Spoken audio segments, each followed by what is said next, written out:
and welcome to Conversations on a Bench, a national 24-hour long event where I will be sitting here. This will be my home for the next 24 hours until 3 p.m. tomorrow.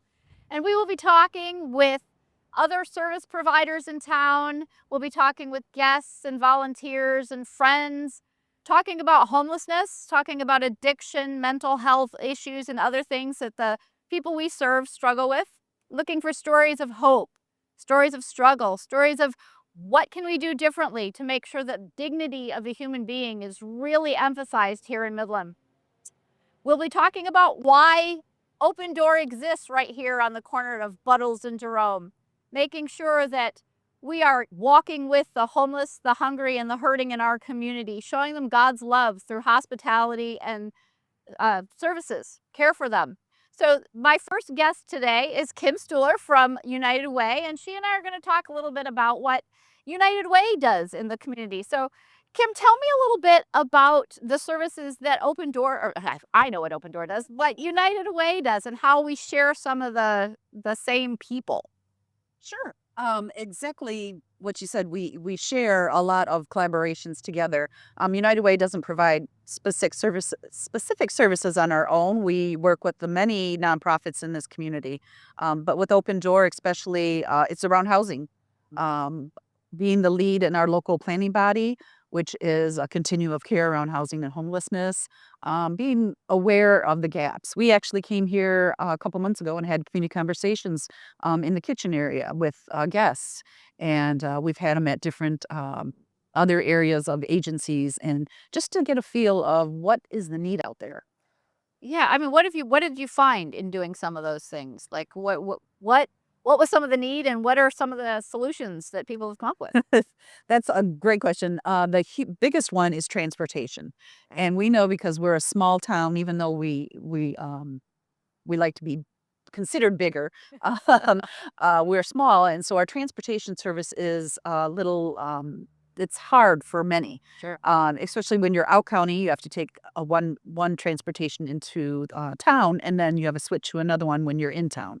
A lot of times, the availability of doctor's appointments and other appointments, case management appointments. So transportation was the biggest one. Another is food, which I think our community does really well on. Here we have the soup kitchen, but we also have our food pantries. And you have, when I walked up here, notice you have vegetables and all kinds of things Sure. offered. And the So bridge, I know the bridge does a yes, lot with the that bridge does too. too. So it's nice that we have the food taken care of. It's the other needs in our community, especially transportation. That's a tough one. And I know that we have guests a lot of times when they're coming out of shelter that are having a really hard time finding housing. And I think some of that is jobs that aren't paying the wage that is necessary for housing in Midland. And I think we also have a lot of people who just have never known how to get at their benefits. You know, maybe they really should be on Social Security, Yes. and they've never figured out how to do that. So we like to try to figure that out with them, work through some of the paperwork aspect of it. But I know the local planning body has talked a little bit anyway, or maybe a lot, about what do we do about the housing shortage. And, you know, one of the things, again, that came up, I think it might have been in the newspaper, where they were talking about low income housing. And I think that the low income housing threshold that they were giving was $1,500 a month. I know. That's a lot of money. It is. It's a lot of money for anybody starting out at a job or even a lower paid job. But even others too, myself included, the housing is a tricky situation. Um, we, like many others, Midland isn't alone in the housing crisis. There is just not enough affordable housing in our community, in the region, in the state, and in the nation for starting out. So we're trying to work like the local planning body, and it's not just United Way, and it's not just Open Door. We're working together with housing, the HARA, the Housing Authority, and we're working with the shelter house out there on Waldo, just to see what everybody's up against. Just because you're in it doesn't mean Right. So, Sure. but so that's basically Yeah, where you're at. And where am I? okay. Yeah, where we're at. Yeah, and we know that in housing we've tried all kinds of things. I I lived in know. Chicago when we still had projects, and of course, just building a cement brick building and putting people in it didn't necessarily solve the housing problems that they were experiencing. And I don't know, I had one person tell me that the answer to the housing shortage, at least the low income housing shortage, was just to send poor people someplace else. I And that's not the kind of thing we want to do because Right. one, it's not very dignified, but we also have people that are working the jobs that we need. Exactly. We need people who are gonna be in a lot of the service industries. I Mhm. know we'll have guests that will stay with us that are working at the country club, that are working at Grazie, that are working at the car wash, that are working at the grocery store. Can you imagine what Midland would be without those services? I can't, because if we didn't have them, everybody would be going elsewhere. Right, we'd be going to Bay City. Exactly. So then Midland wouldn't be what it is today. And it's also childcare workers, teachers, when they start out. Yeah, it's a tough time. So it's community members that we need. And so if we can help in some way, to be there, I love the part where you said the case management, just saying that, yes, you need to do your social security, or you need to do this or that. Those are hard. I've tried to work with Medicare and helping my parents and to understand all the rules. I agree. I don't know. I understand that they're legal documents. And Mhm. so there's a lot of that has to be written in Exactly. certain ways and questions have to be pretty specific. But sometimes I even dealt with that with my daughter-in-law. She had to redo some stuff for healthcare Yes. and just, she's a teacher. She's got a Mhm. college degree and she just said this paperwork is crazy. Yes. And so we see guests, many who haven't gotten past high school, maybe haven't even gotten into high school, and to expect people to understand how to do that on their own. That's why we want to be here. And we found that, especially with the soup kitchen, people will come in and they'll sit down and have lunch. And the first time, they kind of go through the line, get the lunch, sit down, eat. Second time, sit down, eat. And then someone's asking them their name. And then they're meeting with Emily, our outreach case manager. And all of a sudden, the next time they come in, someone says, "Hi, Susan, so good to see you." And then all of a sudden, things are coming out of the bag. "I don't understand this. Can you help me? I got a job, but I need shoes for this particular job." And so it opens it up. It's crazy how food opens it up Exactly. and people are willing to talk. Mhm. And then if we can help people along the way, it stops the homelessness before it starts. And it's a trust issue, I've Oh, for understand. sure. Just if you're not familiar with community, or even are, it being in that position of needing help, it's hard to ask, even myself. Yeah. I don't ask for help. I try to do it myself. But when you need that help and have those connections, I think is wonderful. Yeah. And sometimes when the paperwork comes too, by the time it arrives to you, it's supposed to be back in 2 days. Well, how are you going to do that? Especially if Exactly. you don't have an internet connection or whatever. So I know that the local planning body has been talking about different ideas for housing. Can you share any of what those thoughts Yeah, are? a little bit. They're all in the works, and it's not just the local planning. We are also working with Housing Forward with the Midland Business Alliance. They're working more on the workforce housing, and we're working on. There's a continuum, a housing continuum. It's a wonderful diagram that our housing specialists in this community have come up with. I think people should, look into that. But as no, I forgot your question because I just was going Just into different it. kinds of housing opportunities. So Okay. kind of if we go back to thinking about when Dow was doing what Dow was doing even in the 30s and 40s here. And a lot of the small houses, the no basement, small house, no Mhm. garage, that was the starter home. Right. Now that starter home is like 150, Oh, I know. $160,000. Even we were at the Midland, the Leadership Midland, Mm. doing our little thing about the different nonprofits doing speed dating kind of Oh, thing. yes. And we were talking about the houses that they're building with Habitat, and Yes. that those houses are appraising at over $200,000. I know, I just heard that the other day. That's not a starter home. Oh, that isn't a starter home, and that's what's tough. So, a lot of times apartments are your starter homes. And sometimes those aren't big enough, depending on the size of your family. But I know there is an apartment complex going up out on East Lawn. So some affordable housing in there, but also I've heard, and just from reading the news and stuff, that they are going to also have space, community space for like the case management. Oh, that's lovely. So that would be another benefit for the housing and those who need services at the same time.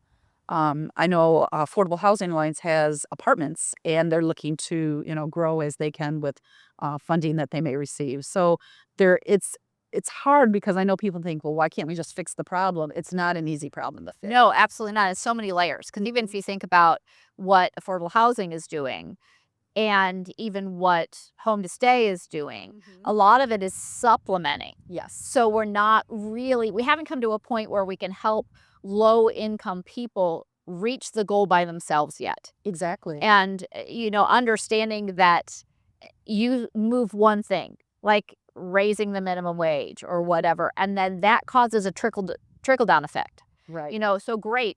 Those of us that own houses go, yay, our housing value is Exactly. going up, but it causes a trickle down effect. Or even that, I've owned a home for almost 30 years. And so if I move, I don't know that I can afford something else, even though my house is worth more. Right. It wouldn't necessarily allow me to take that money and move into something smaller because, again, everything has a trickle down. You're exactly right. Yeah. One of the other things is called In God's Backyard. It's a movement or a group that's out there. And I know some of that is being looked at here where churches have property. And if they're not using the property, they're looking into maybe having a house or two built on there. So that might be an option too. And you can also have the casework with working with the church or local agencies. So fingers crossed, we're on the right path. We have strategic planning going on always as in the local planning body, like I said, with the groups that are involved in the housing and the case managers around them. Sure. And I think that that's hopeful to know that we recognize there's a problem and we really are seeking creative ways on how to fix that problem or how to address that problem.